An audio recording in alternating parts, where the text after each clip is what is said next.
Hello, everyone. Welcome to another edition of GameCamp webinar. Today, I have a really interesting topic, finance and scaling growth. Growth is getting more and more important in today's in both in gaming and apps, and actually in the finance topics, it's really crucial to make sure that we have cash flow under control and we have really bright future for our activities. So today we have really amazing guests. So let's invite to the stage Martin MACMILLAN, who is CEO of PollenVC. Hey, MARIUSZ, thanks for having me on. It's great to be here. Thank you, Martin. He'll be talking about what topics to look at when you are thinking about finance topics for in growth and in scaling your activities. And then let's invite AMIT HARDI, who is CEO of Nukebox, who will share his story around how actually he was able to grow, looking exactly at those finance topics. Hey, MARIUSZ, thanks for having me on this webinar. And then let's invite RUDI, who is advising gaming companies in their journey to scale and growth. Hello, RUDI. Hey, thanks, MARIUSZ. Hey, everyone. We definitely need to fix that picture because that picture is not a reflection of how I look right now. Yeah, that's nice. Everybody. So yes, thank you guys for coming. As always, of course, we encourage you to take part in the discussion. If you would like to add any question, just go to the Slido, www.slido, and then put GameCamp as the name of the event, and then you can join discussion and ask questions. I think it's a really unique opportunity to ask exactly about those topics that I think in general are not really often touched and are getting more and more important. So again, I encourage you to join the discussion. So not taking more time in this case, let's invite Martin, who exactly will be talking about how to really scale thinking about the finance and why this finance is really so important topic in thinking about growth. Martin, the stage is yours. We can get into that. So hopefully this is now shared. And we can start. Great. So MARIUSZ, really thank you very much for inviting us in to do this.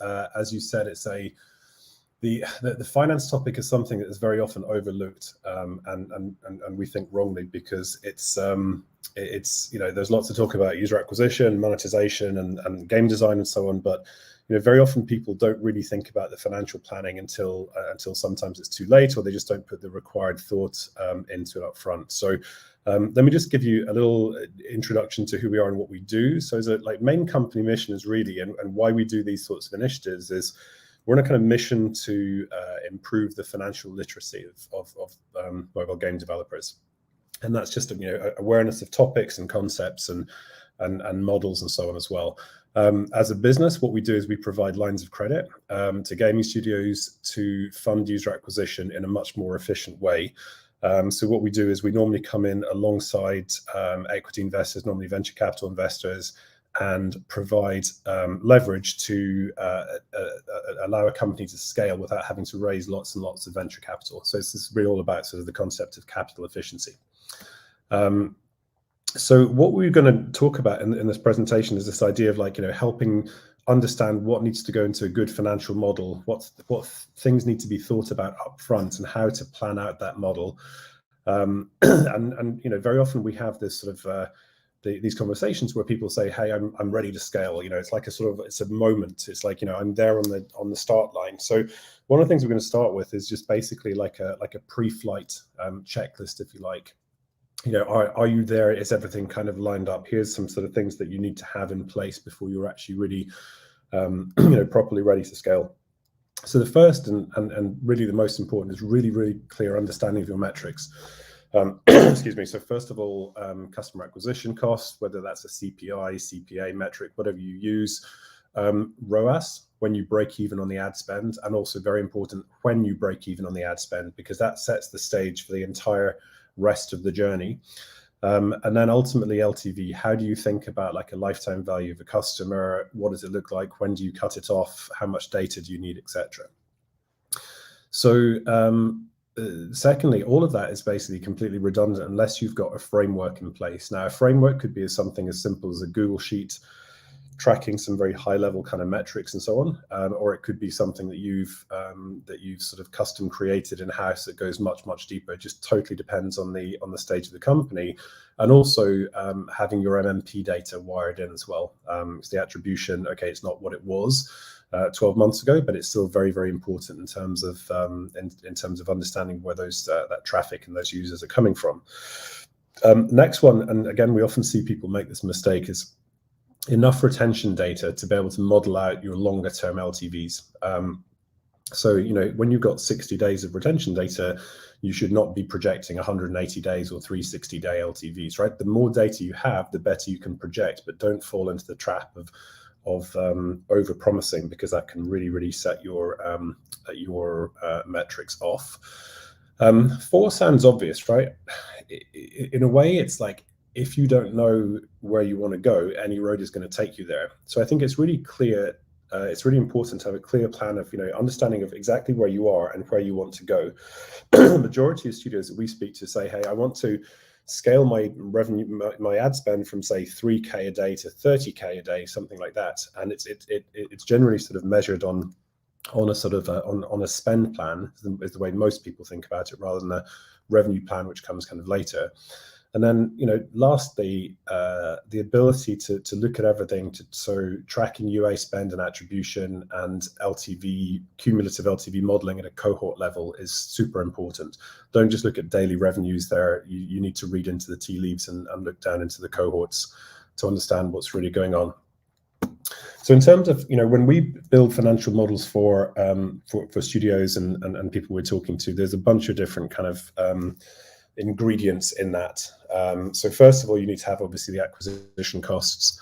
The ROAS and the LTV model is really the curve, right? The ROAS curve, the LTV curve, however you think about it. You may want to do individual ones for different geos. You may want to roll them all up into one number. Completely up to you, but it's you know, these are the real fundamental ingredients. And then also you need to think about payment terms. So basically, if you're monetizing on app stores, on ad networks, the payment terms become really important, because it can put a real sort of financial constraint on your ability to grow or your requirement to raise external capital. So we'll talk a bit more about those in a little bit. On the flip side of that, there's the credit facilities that the UA networks will offer you at a certain stage. So this is where you're able to start deferring payments, which is basically just a direct transfer of LTV recovery risk from you onto the network. So it feels like a bit more of a shared endeavor. And then starting cash, the studio running costs, they do sort of day-to-day cash flow, if you like. Where are you starting from? And then it's really important to have financial modeling expertise as well. Now, this is not necessarily rocket science. You're not, it needn't get too deep, but it's really important to have someone who really understands what they're doing in terms of modeling these metrics to build your financial plan. If you go and hire let's say a part-time CFO who has no experience of building LTV models and stuff, it's going to take them a long time to get up to speed. So if you can find someone to help you do this, if you don't have the skills internally, who's got real experience in this area, it's going to save you a lot of time. And then lastly, you got to have some ambition. You've got to be able to sort of trust your gut, trust your numbers, because this is all about having the confidence to continue to spend into something that you're not seeing an immediate return on. So I do think ambition is kind of important here in terms of where you want to go. So if we back up for a second, user acquisition is nothing more than an investment formula. And it's really down to 3 things. How much do you invest? How much do you get out over what kind of time frame? And it's literally as simple as that. When you zoom out of everything else, this is what we're really focused on for this very granular focus on unit economics. So what we're going to do here is we're going to look at like an example LTV curve. You acquire a user, and at some stage you hopefully break even on that user, and then you go on to make profit at a certain number of days or months later. So if we use this example, Again, just very, very simple maths to keep it simple. So you've got an acquisition cost of $1. You break even on the dollar in 120 days. And then the rest of the LTV journey goes on to be $2 after 360 days. So really that's $1 in, you break even, and then you get $2 out. So you're making $1 of profit. The net profit on the trade is $1, and it's realized after 360 days. So in this case, you're making 100% return on your ad spend. You put in 1, you get out 2. And if you want to break it down to a monthly return, which is something we normally advocate for to get to get a sort of shorter duration metric, you're making an 8.33% return on the capital invested in ad spend on a monthly basis. So if you compare that to what you get on a monthly basis if you put your money in the bank, that's obviously then a great return and a great foundation to build up from. So we're going to look at a little bit about the monetization schedules in terms of depending, whether you're app stores or ad networks. Let's just look at the sort of the space-time continuum of who pays you when. So we focus on the left. So take for example, any month. Let's take the month of January. As you have players in the game, they are monetizing through either in-app purchases or watching ads. Typically, everything's done bucketed by months. So let's say you have the 1st to the 31st of January, and you're doing a combination of all the different ad networks and across all the app stores. What will happen is there is a massive difference in payment terms when you actually receive the cash. So the first payments will pay out about 15 days from the end of the month, which is actually pretty good. So if someone is on what they call net 15, then you're on an average of 30 days. So let's say you take the middle of January to the middle of February, you have average payable days of 30 days. And then it goes on a spectrum right up until some of the longer paying ad networks are what's called net 60. So they won't pay you any impressions that they're serving in your game in January won't actually be paid until the end of March. So the key thing to think about here is the reinvestment risk of the payment delay, meaning that you don't have that cash to reinvest back into more UA if and only if your acquisition strategy is working. So super important to be cognizant of. The next thing we're going to talk about is credit facilities from the ad networks. So this is when, after a certain level of spend, maybe on credit cards, whatever to start with, then you'll be invited to apply for a credit facility where you go into an invoice financing rather than a credit card. And really, I think the way to think about this is just a transfer of LTV recovery risk from you onto the ad network. It means you don't have to pay the bills immediately or upfront. So it provides you a little bit more flexibility in your financial planning. So basically, again, typically this works very similarly, but on the other way. You would have let's say it's the month of January, and you would be spending whatever, $1,000, $5,000, $10,000, whatever the number is, and you'd have to pay the bill for that at the end of the following month. So it can be the middle of the following month, it can be 2 months later, whatever, but most of them operate on sort of on the kind of the net 30 days. So your bill's due at the end of the following month, in which case after which you bought the ads. So what we're now going to look at is the LTV recovery versus when these bills have got to get paid. So this gets a little bit more kind of technical, but this is the absolute underpinning of financial planning for a growth strategy. It's really, really important to understand the stuff. So let's say in this scenario, we've a $100,000 credit line that we've spent, it looks like, in about 20 days, and then the spend is capped, right? We've maxed out our credit line, we can't spend any more. And then what we're going to do is overlay the ROAS curve on top of that, or the LTV curve on top of that, and then see where the interaction is. Now, bear in mind, this is all about cash. This has nothing to do with payment delays. This is just, you're recognizing revenue on a daily basis. But now if you look at when you actually need to pay the bill and when the cash comes in, so let's say you're merrily buying ads, buying players, if you like, you're not going to see the cash until at least the first sort of 60 days. And in this case, you don't have enough to pay down. I mean, the spend has been capped after 20 days, but you don't have enough cash spend to actually settle the bill from the ad network at the end of the following month. So you have, in this case, you have like half the cash there. So really what you need to then do is to externally fund that. Now that can be through a variety of different means. Could be, you know, external cash within the company, it could be venture capital, it could be debt, whatever. But if you want to keep spending, and actually this scenario it shows a capped spend, not a continuation of spend. But this is the point of this is to highlight the mismatch between LTV cycles and then, frankly, when the bills need to be paid. So this example here is if you've got external capital coming in, then you're able to use that cash effectively to pay down your UA network bill and keep spending. Again, this example shows a capped spend in our scenario, but the whole idea is you don't want to get capped. If the user acquisition trade is working, you want to find capital from wherever you need to find it in order to be able to pay your bills, but continue to keep spending.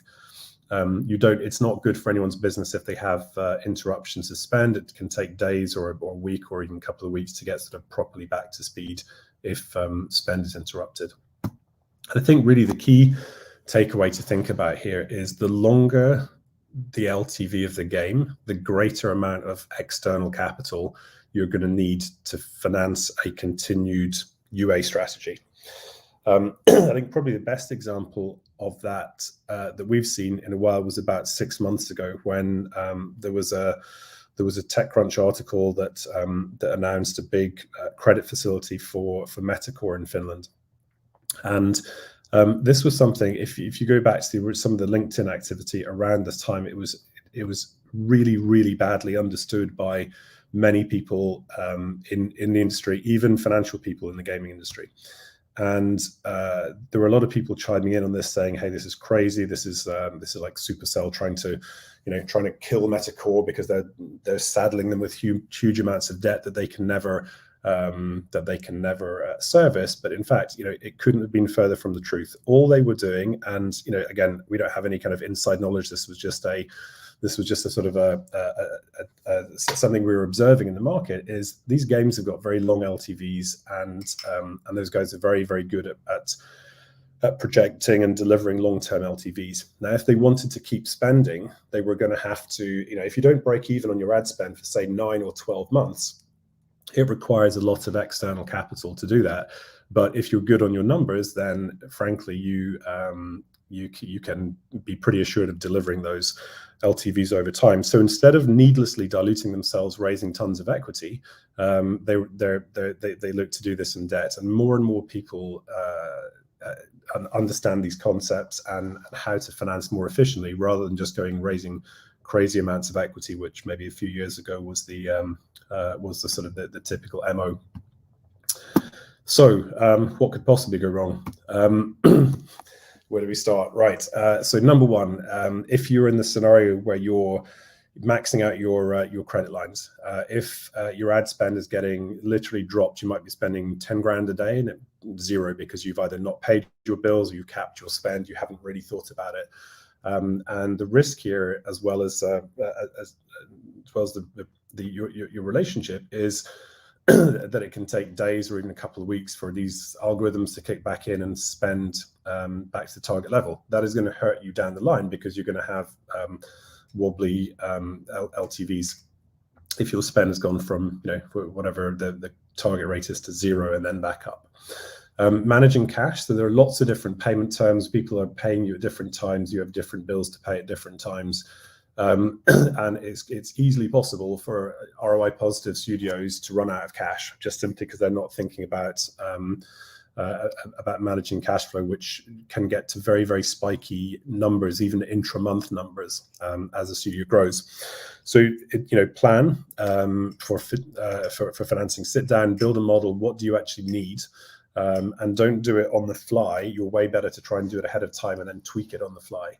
And then lastly, super important, again, don't fall asleep at the wheel. This is not set and forget type of UA strategy. This is daily or intraday monitoring of everything, cohort level LTVs, and then having a very strong feedback loop between your finance team and your buying function. I'm going to talk about, we talked about a little bit about equity is not just the only way to fund user acquisition. So there's a few different models. Venture debt is typically like term loans from banks for companies who are venture capital backed. So already that excludes quite a large proportion of people. And it's also the thing about term loans is it's an amount of money you borrow and you have to pay back on a linear basis over time. So if you need to be able to take advantage of spiky opportunities in user acquisition, it's not necessarily the best. Factoring and revenue-based loans. Factoring is where it's effectively, in the old world, it would have been selling invoices. So this is like, I'm going to have a particular payment from one of the platforms. I'm going to take generally a fixed fee discount on it, and I'm going to sell that cash flow or the invoice or the rights to that money to a lender. It works well for kind of for one-offs. It can get a lot more complicated later down the track, and also quite expensive.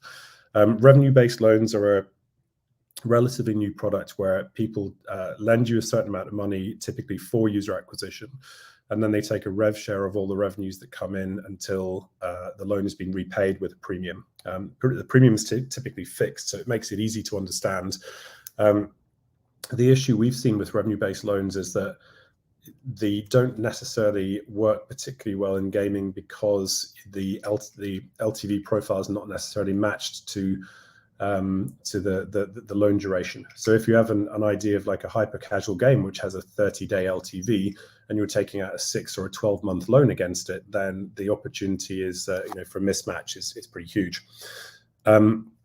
Borrowing money from banks to an AR facility. AR is accounts receivable, and that will the bank will look at your total platform receivables and give you a line of credit against those. So whilst they can be relatively inexpensive at a high level, the issue that game studios normally find is that the verification windows are really laggy. So typically you can be taking screenshots at the end of the month of your platform receivables to send to the bank, which they use to verify. They don't use technology to verify. It's all very manual and paper based. So there are sometimes lag issues, but on the upside, they can be sort of relatively inexpensive. Publishers, another one. You see a lot of publishers stepping out of the normal traditional publisher to do loans for user acquisition. I think the devil's in the detail a little bit here in terms of who actually does what. And is it a publisher acting as a lender, or is the publisher doing the user acquisition, in which case they're effectively publishing? The key thing to think about here is whose name is on the door, right?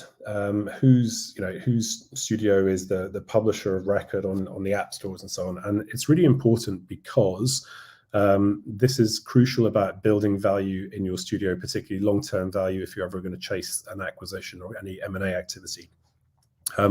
We ran some analysis on some publicly available data from the guys at InvestGame, and we looked at all of the M&A activity by volume from the beginning of 2020 until about May 21.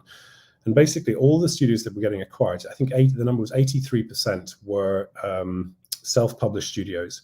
15% were studios who were publishers themselves, and only 2% of the volume of M&A were studios who relied on a third party to get them to market. So the key thing is really about if you have some aspiration to one day sell your studio, then self-publishing is really important. So and with taking user acquisition loans from publishers, you just need to be very careful about the terms of those and whose names are on the doors.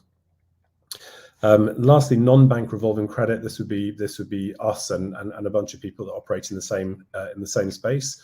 The way our model works is that we effectively built it from the ground up, and it provides a daily re-verification against all of the receivables, but also the value that's trapped in your residual cohorts. And we offer a very elastic revolving credit facility around that. So from our point of view, we built it directly for having experience of the app and gaming sector ourselves. We built it directly for that. But I think the thing on on different financing methods is there are lots of things out there, and you just need to make the most informed choice for what's best for your studio if you're looking for alternative financing. So be very cognizant of all the different business models, break everything down to an interest rate, and there are lots of factors to consider. And we just want to try and empower people to make sure they make the right choice for their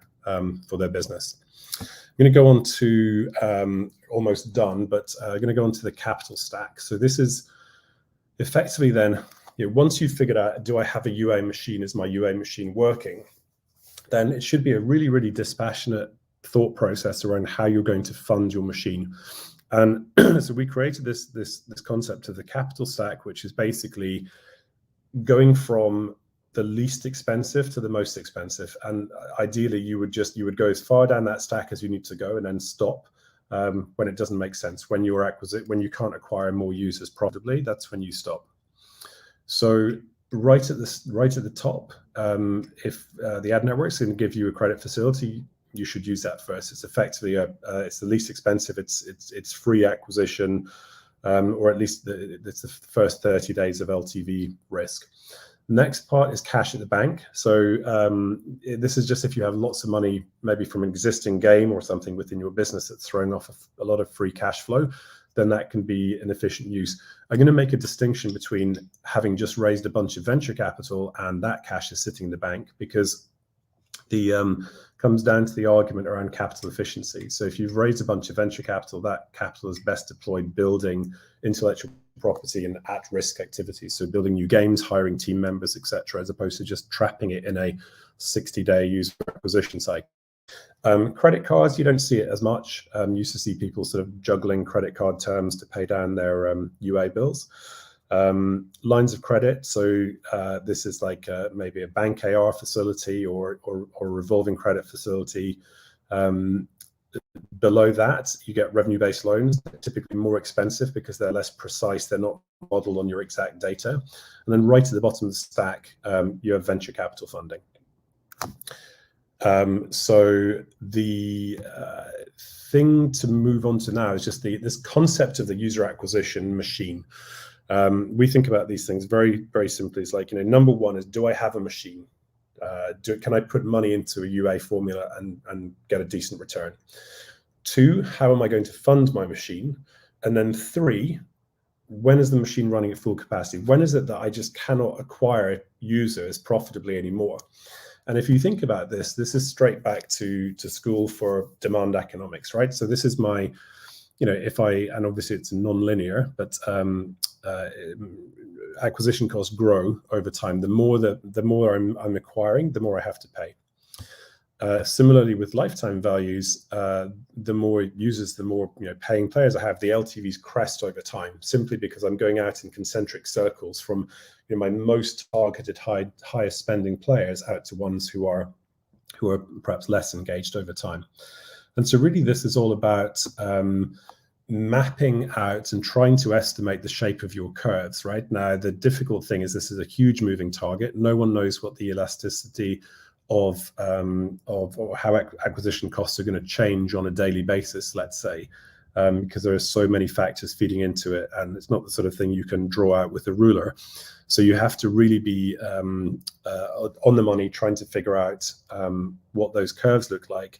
And very often what people do is to say, look, I'm not going to buy all the way up until my acquisition cost equals my lifetime value, but I'm going to have a minimum target return. And is that like a monthly return of 2 or 5 or 10, but whatever the number is, doesn't matter. But you set a buffer zone so you don't want to continue to buy right up to the intersection of the curves, because if you get your LTV projections wrong or cohorts don't deliver, you could find yourself underwater. So modeling some of these things out is hard. As a company, I mentioned right at the start that one of our key kind of objectives is to raise financial literacy. So I'm gonna just switch my presentation out for a second and go to a page on our website we've been building out over the last couple of years to provide effectively a set of just completely free modeling tools, like a sandbox environment, to try and help studios try and figure out some of their metrics. So if if I'm going to share this different window here. Give me just a second.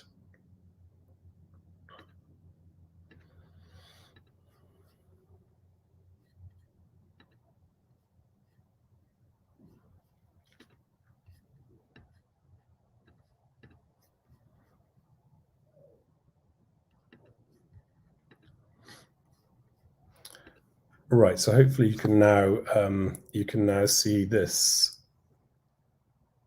page. Perhaps not. Sorry, give me 1 second.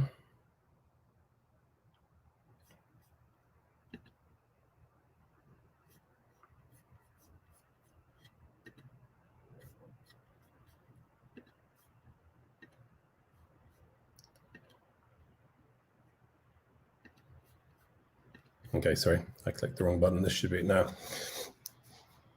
So hopefully you can now see this page. So this is on our website, pollen.vc, and we have a tab called CFO Resources. So the idea of this is a suite of tools, completely free. We don't ask for tons of data. You don't need to connect anything up. It's just a completely sandbox environment. So there are a few different things. We'll have a look at this ROAS and LTV and cash flow modeling in a second, but hyper casual studios have certain financial constraints.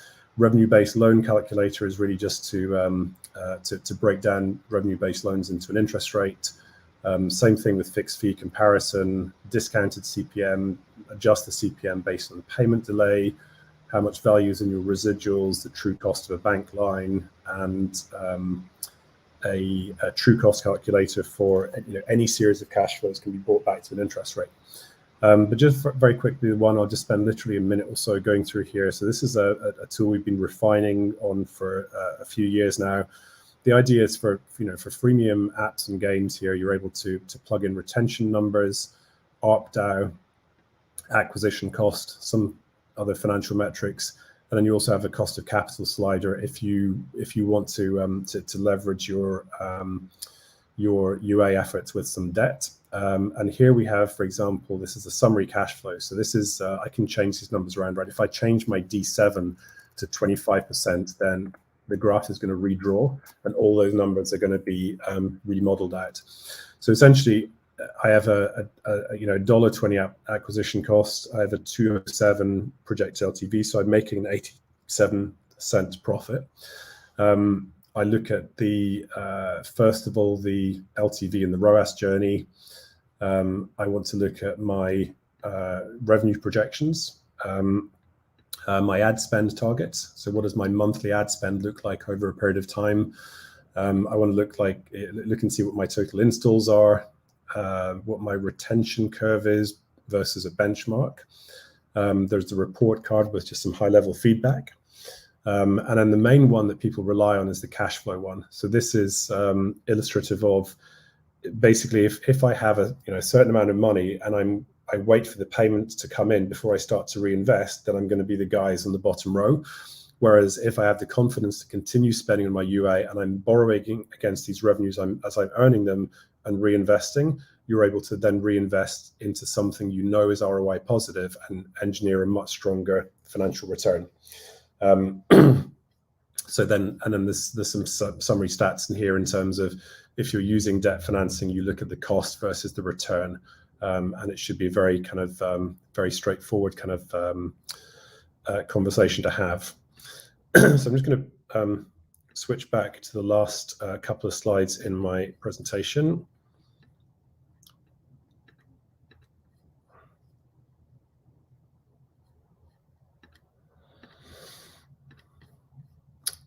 So from here, here's just a very quick, this isn't really intended to be that visible, but this is an example of one of the financial models that we use internally. We've been building and refining for a long period of time.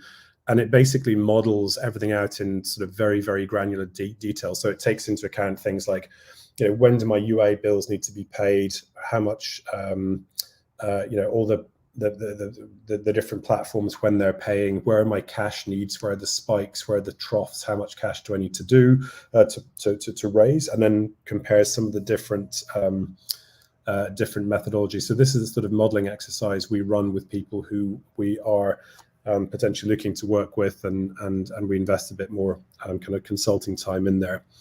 And then really some sort of takeaway advice before I round off. I think it's really important when you're looking for an internal person to help build these models and to steward your ever increasing UA spend, if you can make it work, is having someone with gaming or UA experience. I think talking the talk is super important. Sorry, walking the walk as well as talking the talk. Think about capital efficiency. When you're raising money, if you're raising venture capital, what is it going to get deployed into? And there are obviously different forms of capital, and we would just always advocate for raise the capital, the right capital for the right purpose. If you've got different projects, some may be very high risk, some may be very low risk, in which case use the right instrument.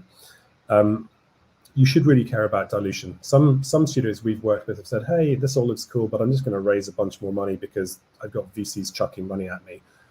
As soon as you do that, right, you're effectively giving a venture capital company an equity return for taking debt risk, i.e. their risk in putting that extra million or 5 or 10 into your business is disproportionate with the risk that they're taking. So you really should care about dilution. And this isn't in any way, virtually every studio we're working with has some kind of either angel or venture capital in there.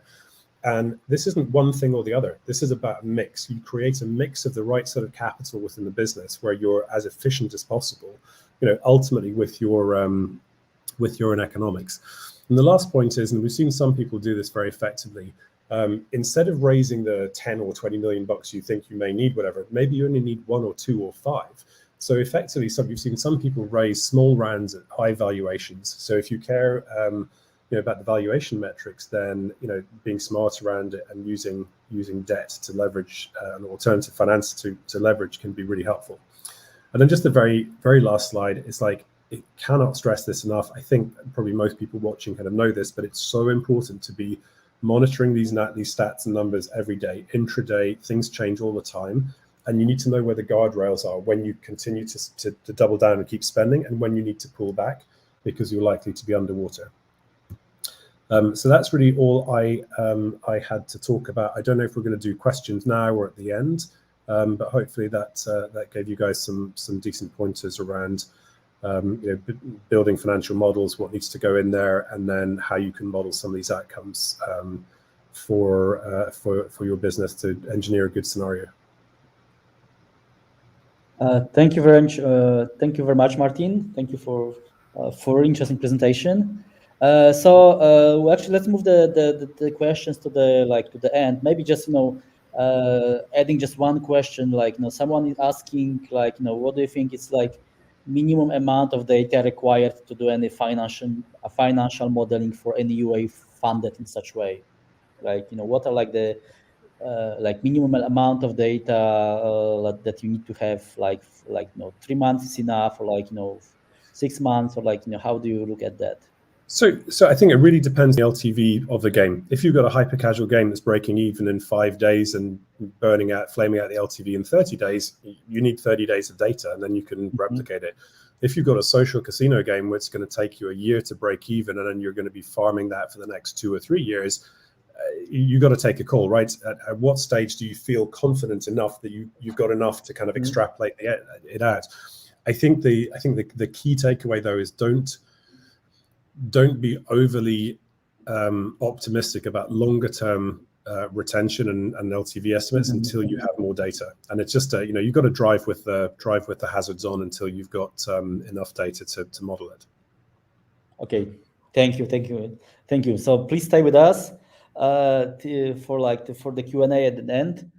And now let's invite to the stage AMIT HARDI, who is CEO of Nukebox, and he will share his story, how he was actually scaling growth exactly via this financial planning, how actually it was in the practice in his situation. AMIT. Thanks, MARIUSZ. I think that's a brilliant presentation from Martin. I think what I'm going to try and do is basically try to bring in a developer perspective and shed some light on how we think about it, and perhaps that'll bring things in perspective. So yeah, so we are Nukebox. We are a free-to-play studio building games for the global audiences. Just a bit of history about ourselves. We are a completely bootstrapped company, and we have not raised any venture capital so far. And we've been in the business of making games since 2010.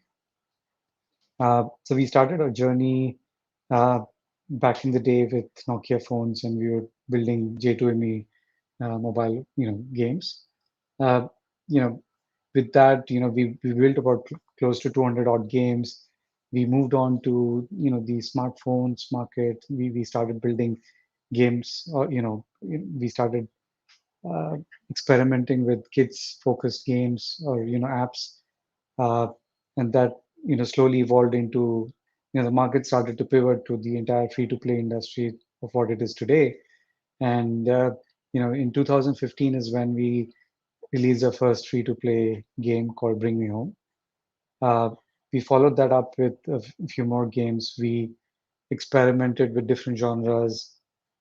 We built a bunch of hyper casual games, but I guess we were too early in the life cycle for hyper casual games. And you know, uh, we had about close to 13, 14 odd games in the pipeline. One of the games in the pipeline was called Food Truck Chef, and uh, so we realized that when we soft launched the game, we realized that Food Truck Chef was, uh, showing KPIs of pretty much uh, extremely solid retention and early conversion rates and so on and so forth. Uh, that's when we killed most of the other games in the pipeline and just went all in on Food Truck Chef.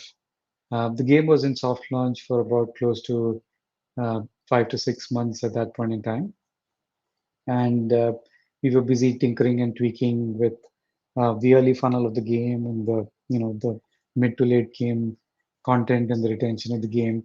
Uh, and then as and when we released the game, that turned out to do pretty well, and in the sense that in terms of revenue, we did $1 million in revenue in about less than 45 days.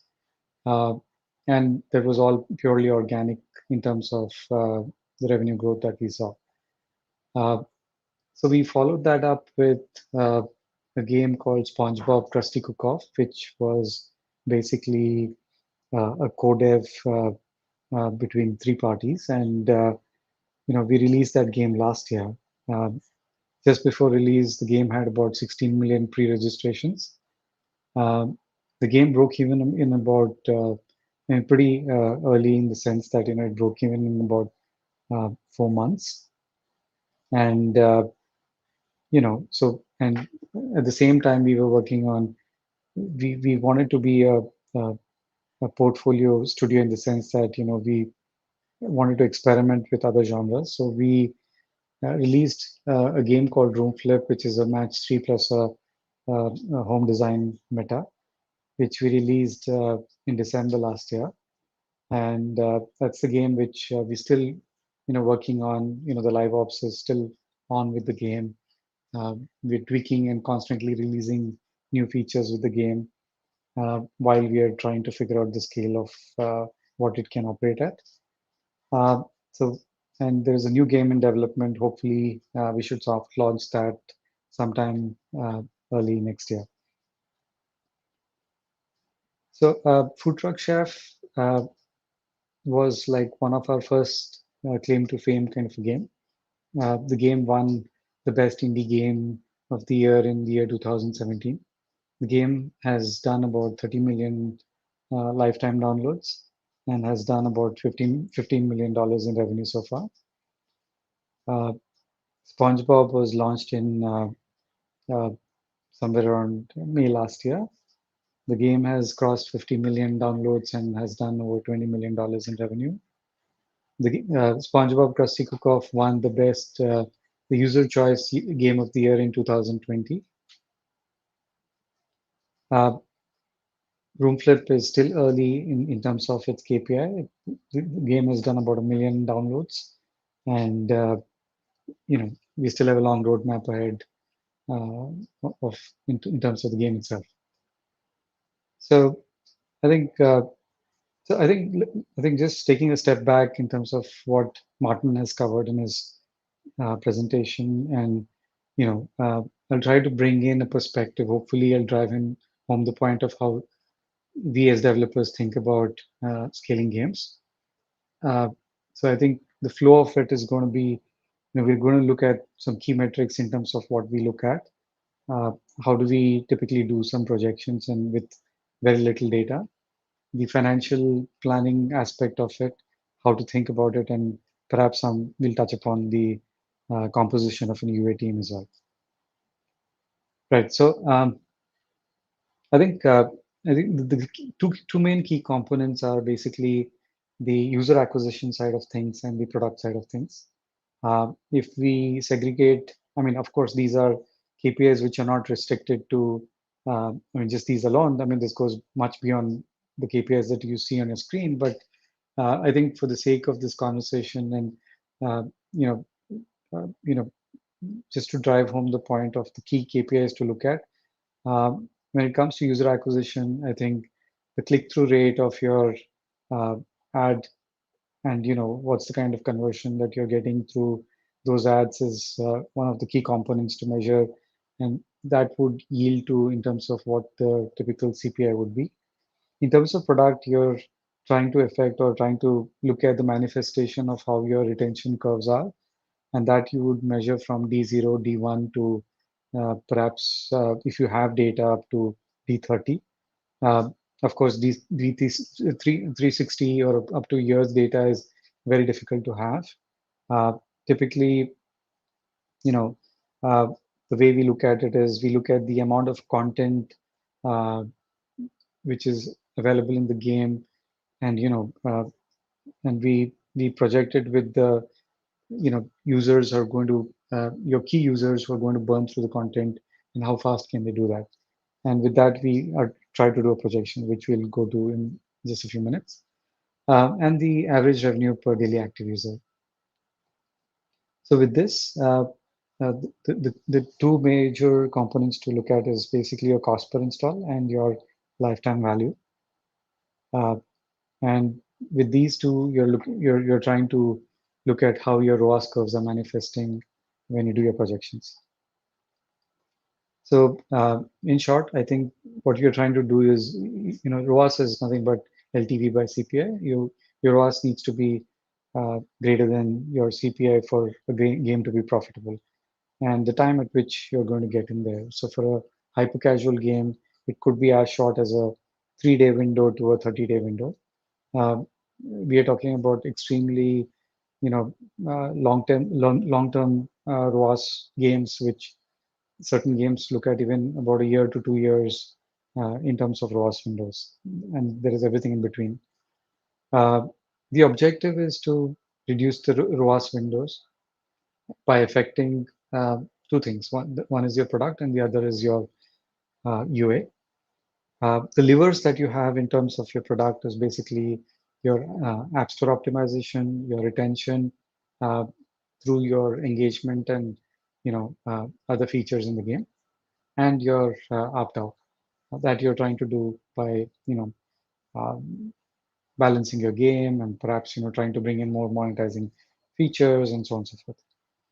In terms of UA, I think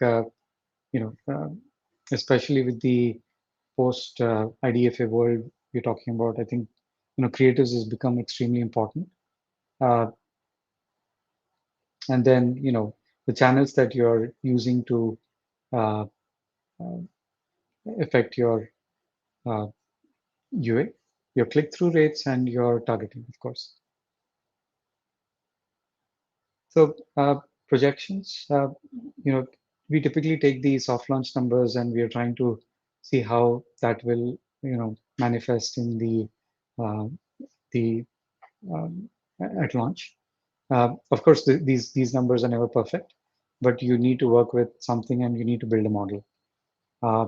Hence, we are always trying to take in the perspective of being extremely optimistic, as well as perspective of being pessimistic and what can go wrong. Hope for the best and prepare for the worst. Now, in terms of the input metrics, in the projections, you're looking at what your CPIs are. You could you can get these numbers through running test campaigns, or you can just look at industry benchmarks based on the genre that you're operating. The UA budget, this is extremely iterative. It's not a fixed number. And this continuously keeps changing based on how your product metrics are manifesting. The organic users, at soft launch, of course, the game has not seen daylight. So it's a very difficult number to assume. But a good assumption would be to look at what it can be equal to or more than your inorganic users. The K factor is basically the virality factor that your UA is bringing into the game, or the typical benchmark that we have seen is about 10 to 20% of your users come through organic sources based on your UA spends. The next important thing is the DAO prediction. You're looking at as much data as you're able to get. That is your D1 to D28. For the sake of the model that I've built, I've assumed we have data up to D30. So D28, I think post the D30 retention, what's the kind of decay rate we are looking at? Because obviously those numbers, we hope that we are able to build base users and we have terminal retention after a certain point in time. But it's very important to understand what's your decay rate and at what point in time that the curve kind of plateaus. And these models are, it's very important that you look at these numbers in terms of your organic channels and paid channels separately. Never look at blended numbers, because these can easily influence your game negatively. Or the paid channels could be eating from your organic channels, or so on and so forth. So the install and retention numbers will help predict our daily active users. And of course, the revenue prediction based on the ARPDA numbers that we are able to get through the soft launch numbers. So in this model, all that you see in blue is the inputs that we have seen. I think, of course, I think the other way of looking at or trying to build a model is like what Martin showed on their website. But what I'm trying to do here is just walk through, the numbers that you're trying to influence through your product initiatives and UA initiatives. For this is the optimistic scenario in terms of the model.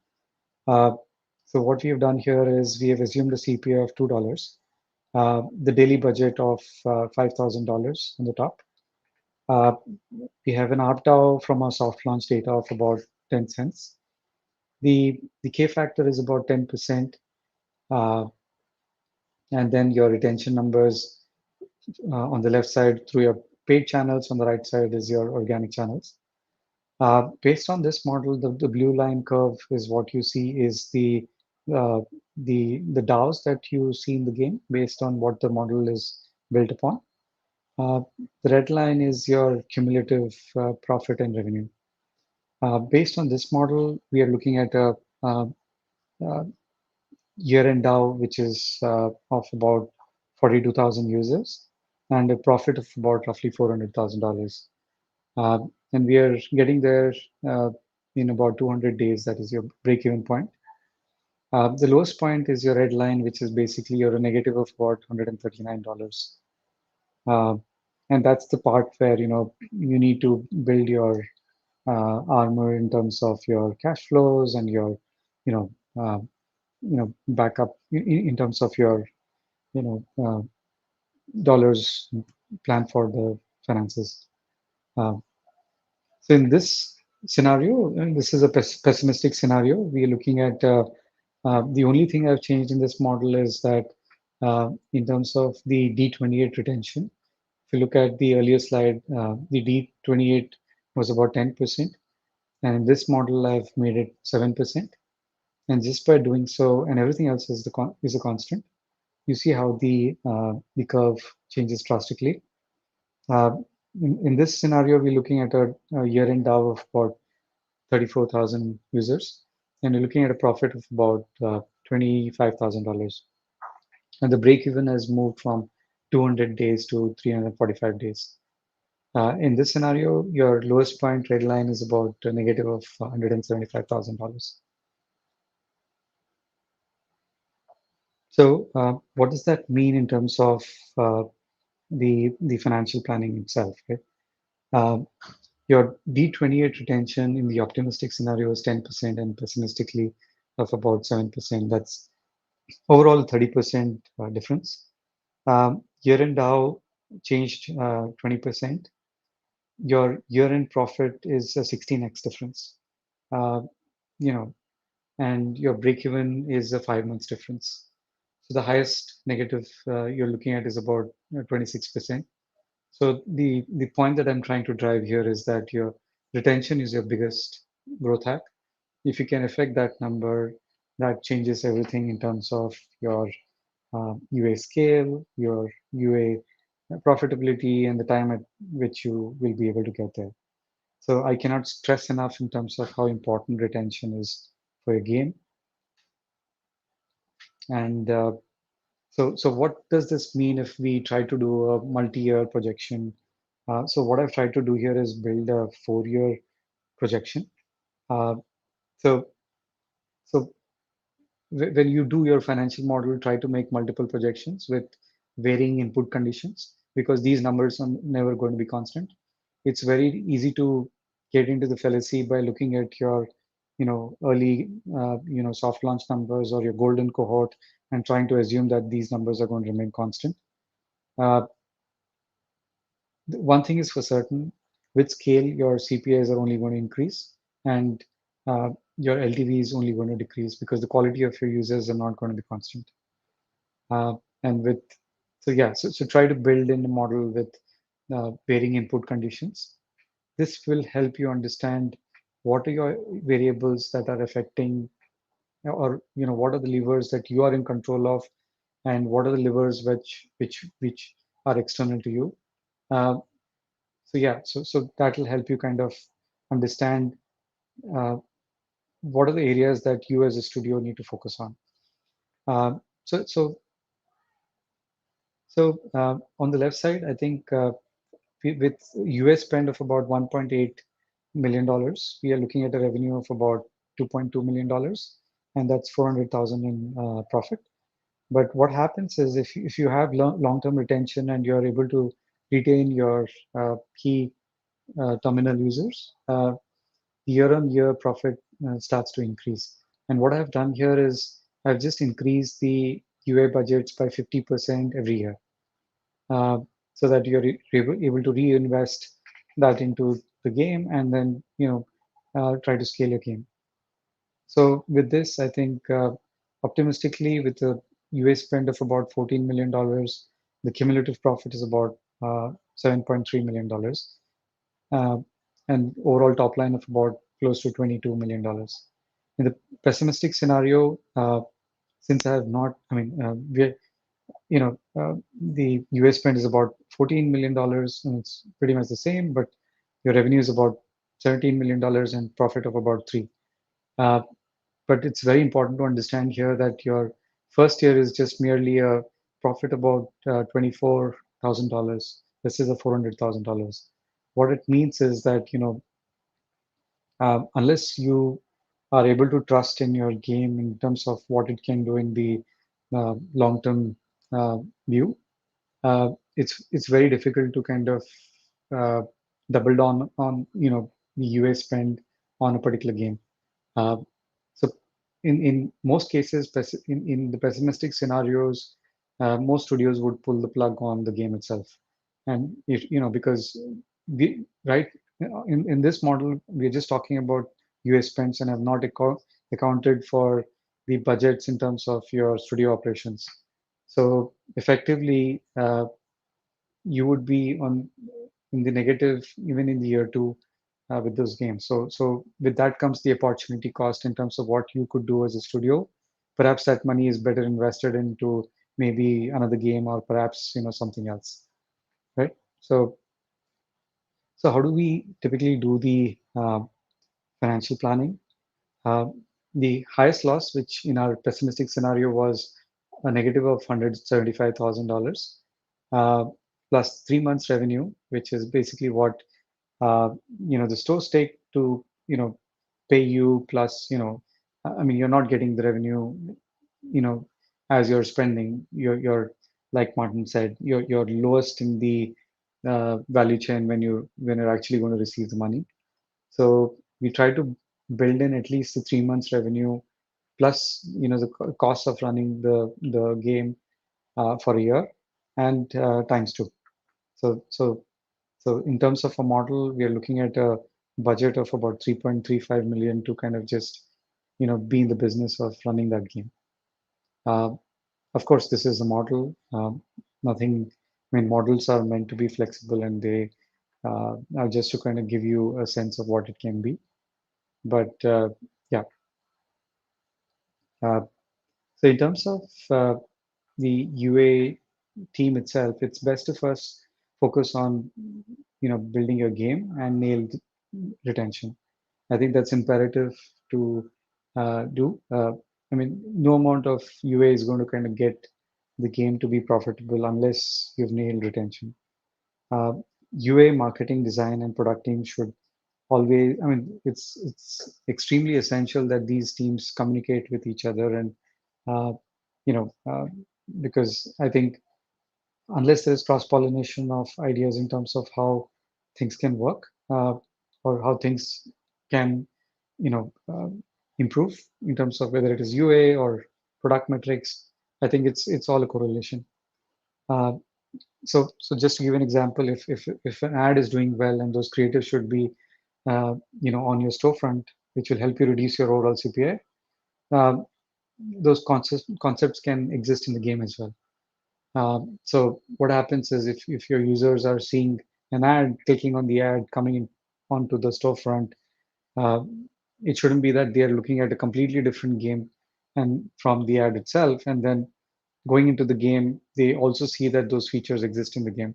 That will help you attract high retaining users versus somebody who's seeing a fake ad and coming into the game, and then of course nothing is as promised, but you will end up losing a lot of users at the end of the day.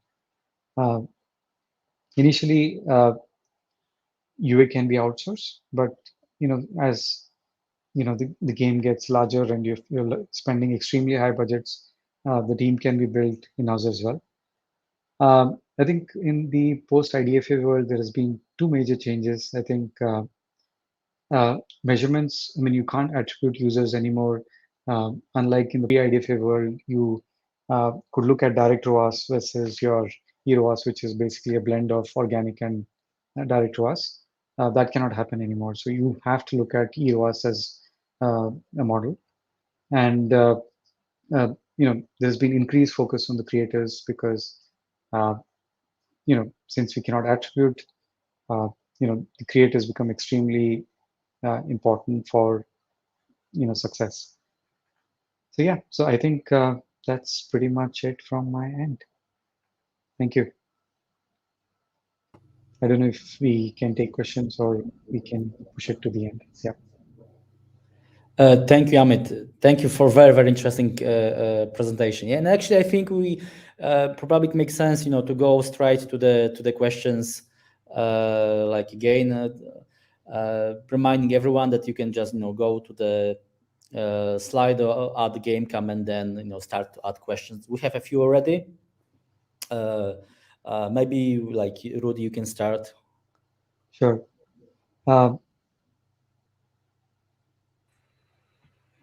So yeah, I think so what I can do is I think I would be happy to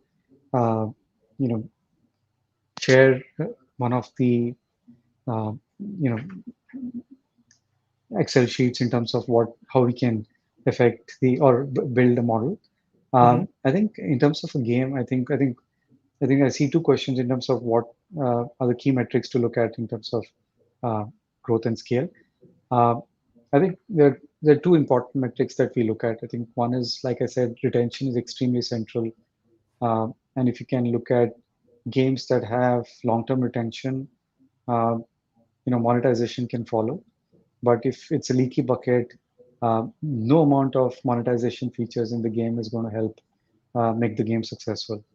So, so, so if you ask But me, if Amit, in this case, are you looking at retention metrics for like tier 1 countries, or are you trying to average it, or like do it country by country? How will you look at it? so we definitely look at the country which is your key country. I think for us it's United States, where 50% of our users are coming in from US, and then so we look at US and the rest of the world, and of course there are tier 1 countries as well. But it's best that we build cohorts based on countries and how those cohorts are manifesting over time. Uh, uh, so, but at the end of the day, I think when we build, when I think one of the key challenges for a game or any product manager is to kind of prioritize in terms of the features that uh, we need to look at and choose between multiple features, right? So I think there's this constant battle of monetization features versus uh, retention features. Uh, and, you know, we are always trying to optimize for retention. And the best form of retention is engagement driven retention. And, so by that, I mean that, uh, we just released a feature called Season Pass in Roomflip. And we, so that, there is a limited 30-day event. And in that 30-day event, you're essentially playing levels to kind of, you know, uh, design a room which is just there for 30 days. So with that, so what we saw is that our engagement went up by 20%.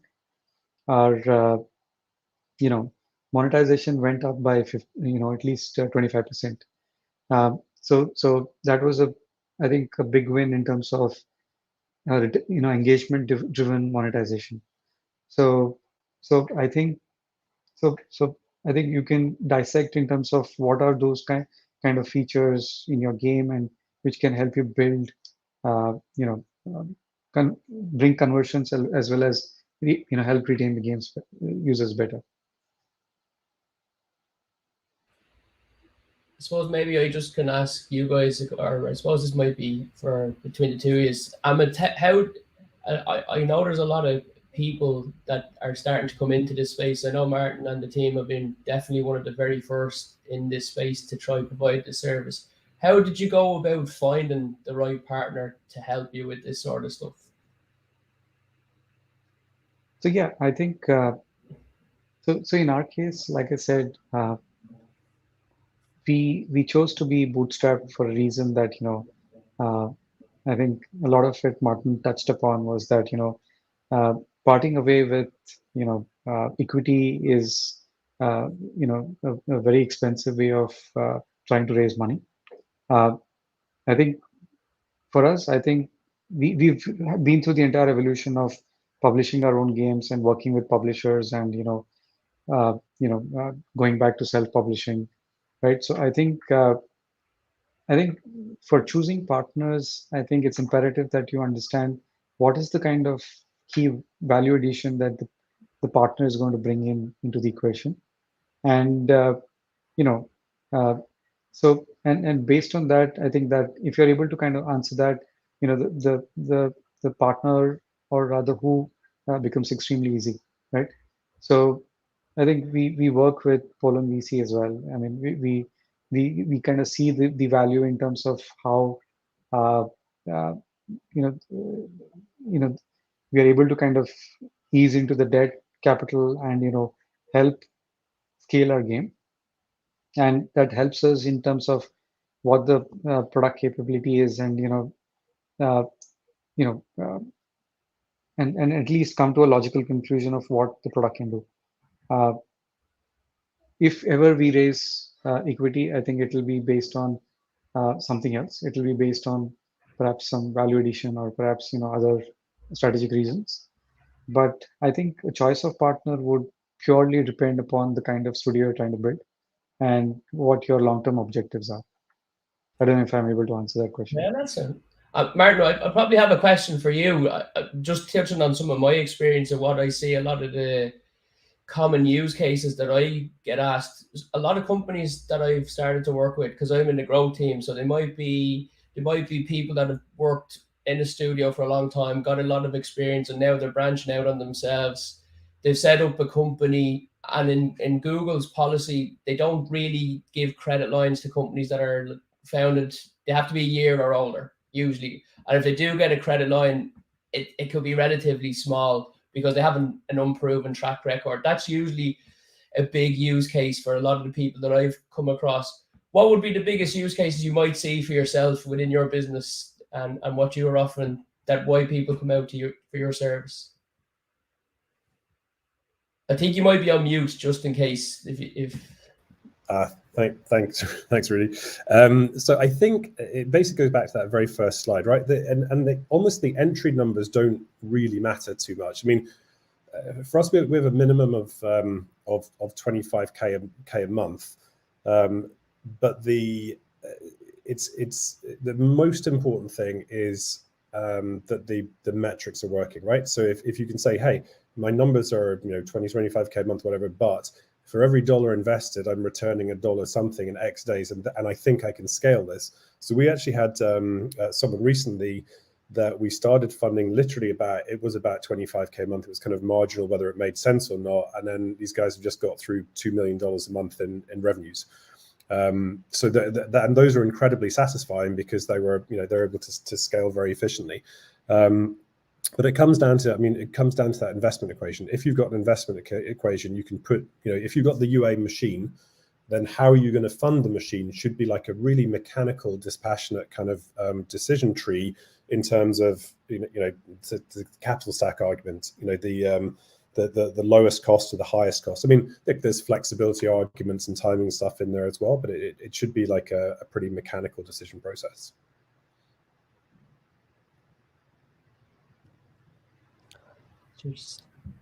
And maybe kind of a little bit following on that question, like actually it's both to Amit and Martin. It's like maybe starting from Amit, like, did you have anything like in your history when you started those activities? Because like, always beginning is very hard. You don't have a lot of data, and it's like, you try to test the water at first. Like, did you have something like some rules like, okay, I will not start spending on this UA, like even if I have some model like more than like 50% of my revenue or like anything like that? Could you share like maybe something around Sure. that? Yeah. So I think that's pretty much on the lines of what Carol is asking, which is a metrics that you look for to be bare minimum for such a model, right? So I think so any game which has less than 35% D1 retention is not worth chasing, because I think fundamentally, I think the game does not have the proposition that the users are looking for. So anything that is 35% and upwards, up to perhaps 50, 60%. I mean, so in our case, I don't mind sharing the KPIs that we were seeing. We, for a game, we had D1 retention of about close to 50%, and Nice. and then so we were looking at D30 retention of about close to 7%, and based on that, we knew that the value proposition in terms of what the game was trying to offer was pretty much clear, and the game had constant ratings of about 4.5 and above. So these were kind of decent indicators in terms of how the early funnel of the game is working, the mid to late retention, and based on that, ARPDAU is something that you can always influence. If you're able to retain your users, you can always bring in features which can help you monetize those users more efficiently, right? But let's say if we had a game of, D1 retention of about 35% and D30 of about 2%, no amount of monetization features would have helped, right? So we have killed quite a few games which have have had early, or rather weak early funnels, and weak D30 numbers as well, right? So, and I think at the end of the day, it's about how much effort do you want to put in terms of trying to scale a particular game, right? So uh, you would always want to kind of nurture your baby and try to run with it as long as you can, because you believe in the idea, and it's very easy to kind of being very close to the idea and kind of being influenced by those decisions. But I think it's extremely important to kind of put a gating system in place to make sure that if a product is not hitting those KPIs at a point in time, it's very essential that you pull the plug, because you would essentially be losing on the opportunity cost of perhaps working on something bigger. So I think what would help is take those learnings in terms of what has gone wrong, dissect that, and make sure those mistakes don't happen in your next game.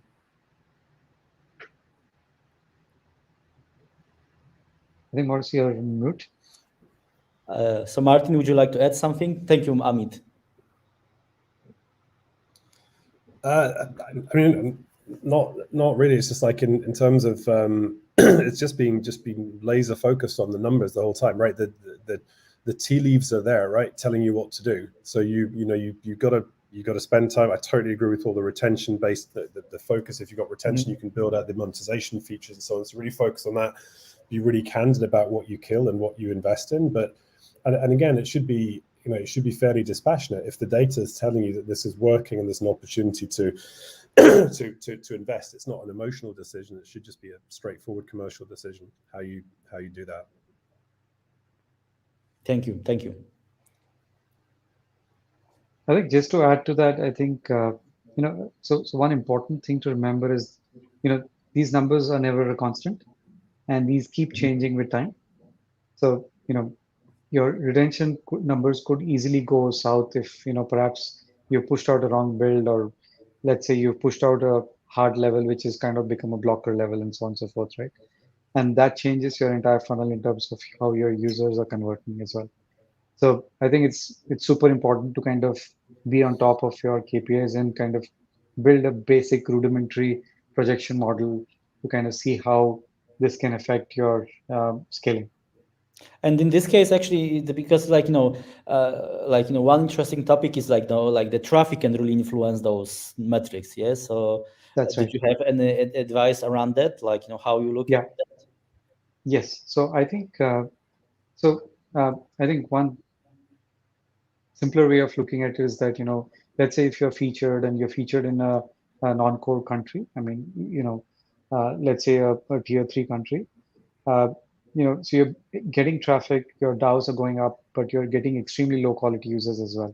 So what that would affect is that when you're building such models, try and eliminate those cohorts so that you don't affect your model, because that can easily kind of influence your numbers negatively, and and you would kind of try to squander and try to figure out what's going wrong with your product, and so that's one just extreme example, but that could simply be affected by perhaps one of the features that you pushed. And let's say you worked on the fatuity of the game, and you've changed the early conversion of the game at D7 by 0.5%, right? Negative 5.5%. So it's super important to understand what is kind of changed, and instead of going north, why is the number going south? So like this, you can pretty much look at release-based, cohorts, and the funnel-based cohorts, and how those users are affecting the KPIs of a game, right? So it's I think one simpler way of looking at it is that if you look at your key monetizing countries and look at them separately from the rest of the world. And then you segregate that by organic and inorganic users. That will kind of bring in multiple perspectives. Thank you.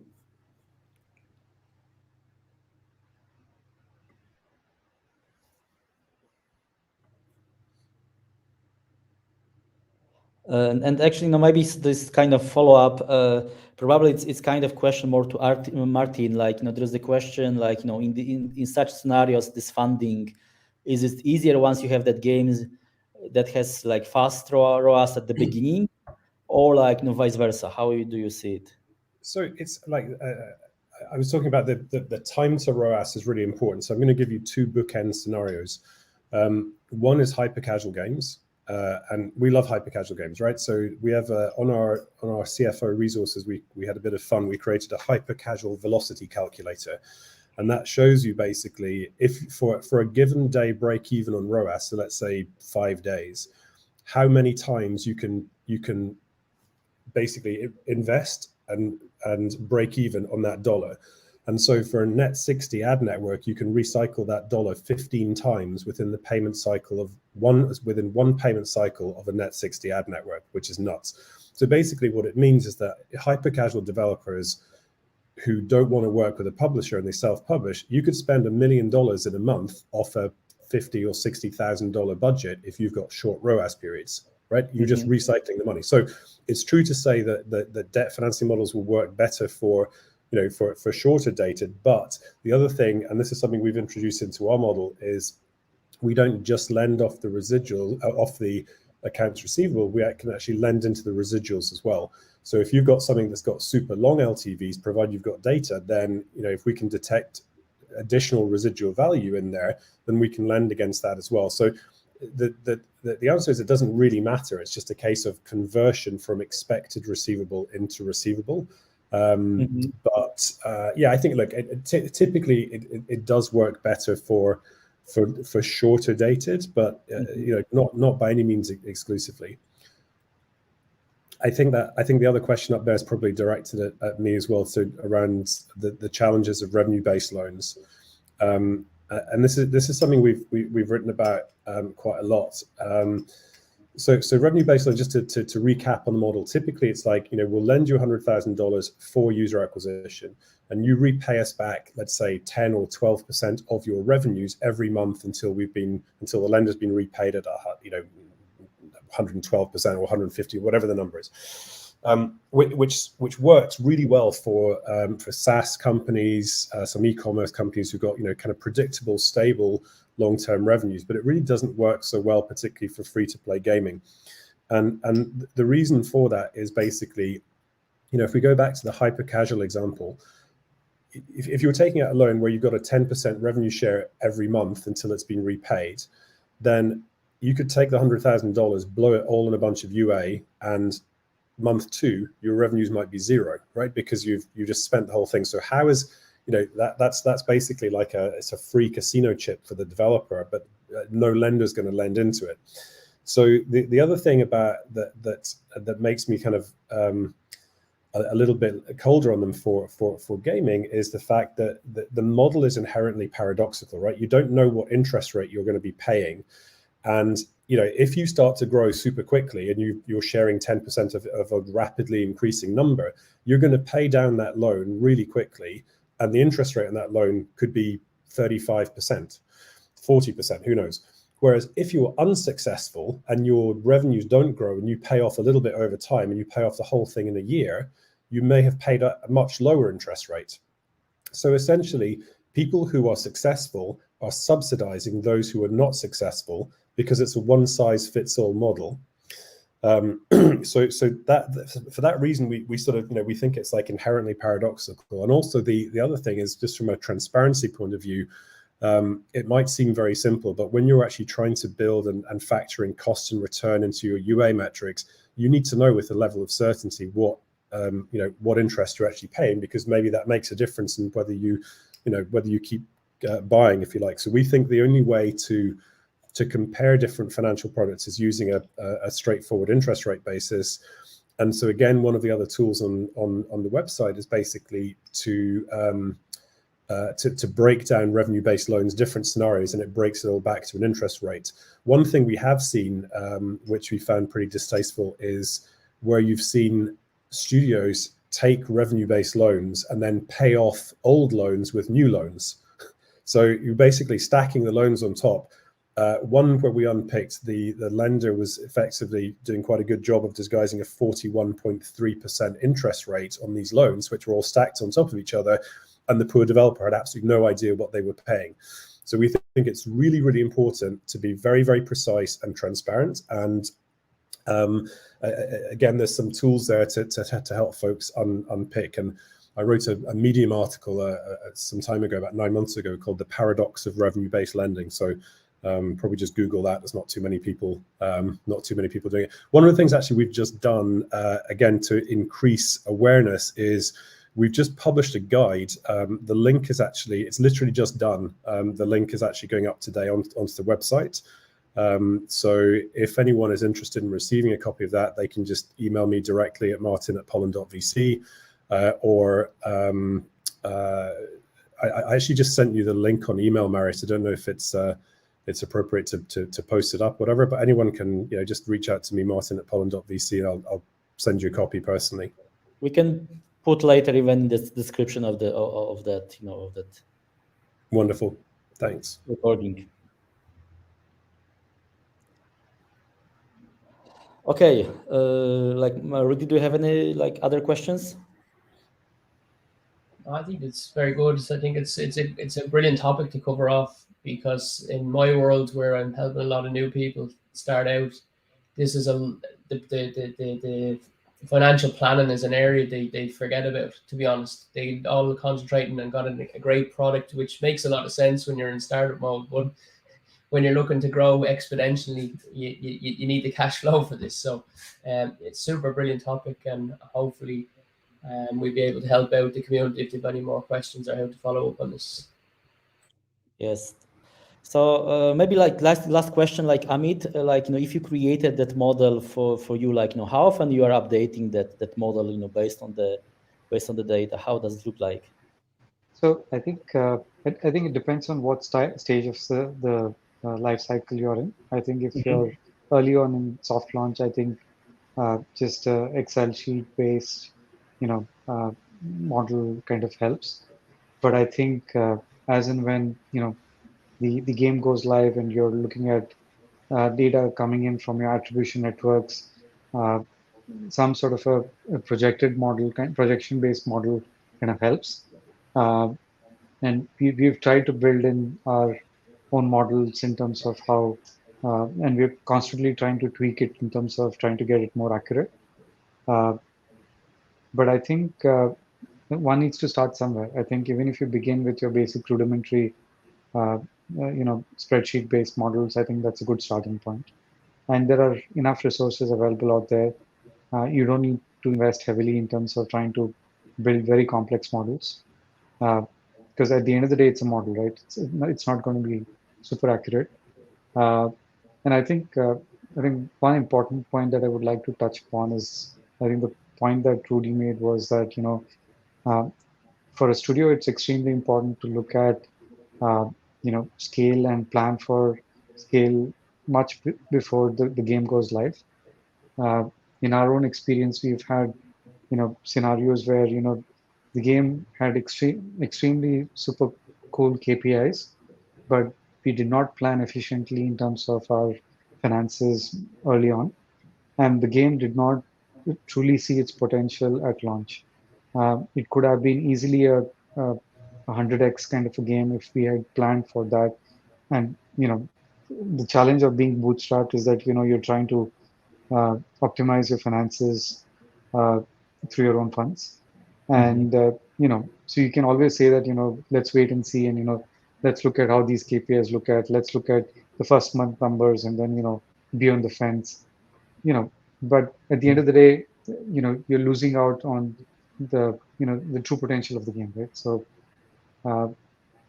yeah, I think it's super important that one does the financial planning well ahead in time. Yeah. So thank you guys really for for those great presentations and sessions. I know it's interestingly on AMIT side it's very late. It's like 9 p.m. On Martin's side it's very early. It's 7:30 a.m. So thank you for this extra mile and joining that session, sharing your knowledge. Thank you really guys for that. Thank you. Pleasure is all mine. Yeah, and thanks for having us on. Thanks, Mariusz. Really. And to everyone, thank you very much, and see you, of course, at the next GameCamp event.